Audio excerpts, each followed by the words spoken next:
Alors, dans cette première approche, déjà, on va voir comment utiliser les vues de Cinema 4D Lite, à savoir que c'est comme Cinema 4D.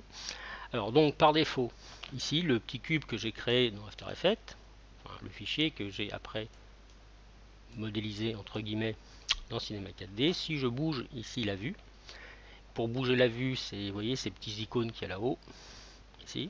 Celui-là, ça me permet de tourner autour, comme ça. Alors, je reste sur l'option, hein. Voilà, autrement ça existe, si j'appuie sur la touche Alt, je tourne autour. Voilà.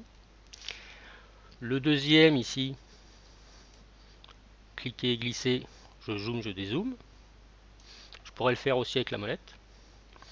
Et enfin le troisième, qui est le tout premier en fait, haut, bas, gauche, droite, haut, bas, gauche, droite. Là je bouge la caméra qui est là par défaut. Le dernier petit icône qu'on a ici, c'est pour avoir toutes les vues. Donc ici j'ai la vue, ce qu'on appelle la vue de perspective, avec la caméra imaginaire qui a par défaut. Ici c'est la vue de haut.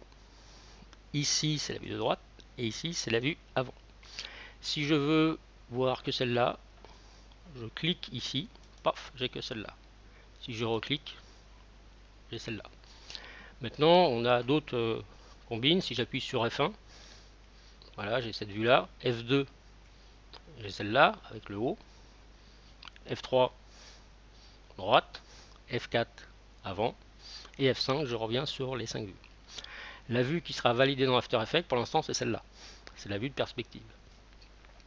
Maintenant, ici, je reprends cette vue en cliquant là-dessus. Vous avez une autre combine aussi qui permet de cliquer sur la molette. Bon, ici, si je me mets là-dessus et je clique sur la molette 2 fois, et ben, il va me mettre sur cette vue. Alors, par contre, il faut avoir le raccourci Mac.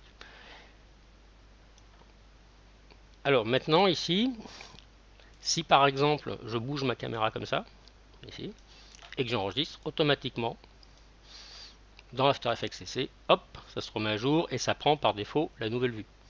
D'accord ?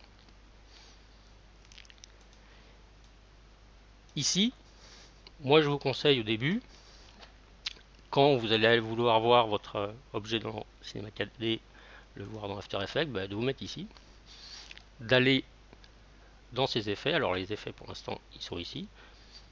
Voilà, c'est celui-là, c'est Cineware, je double-clique dessus. Et vous mettre pour l'instant en standard esquisse. Parce que vous voyez, c'est moins d'anti-aliasing, mais au moins on peut quand même bouger un petit peu. Alors vous voyez que ici dans After Effects, mon animation dure 3 secondes. Pourquoi? Parce que par défaut, dans Cinema 4D, ici, j'ai une animation qui est en bas et qui fait 90 images. Et ici, on est en 30 images secondes, on n'a encore rien réglé l'un avec l'autre. Donc si j'augmente ici, automatiquement, ça montera de l'autre côté.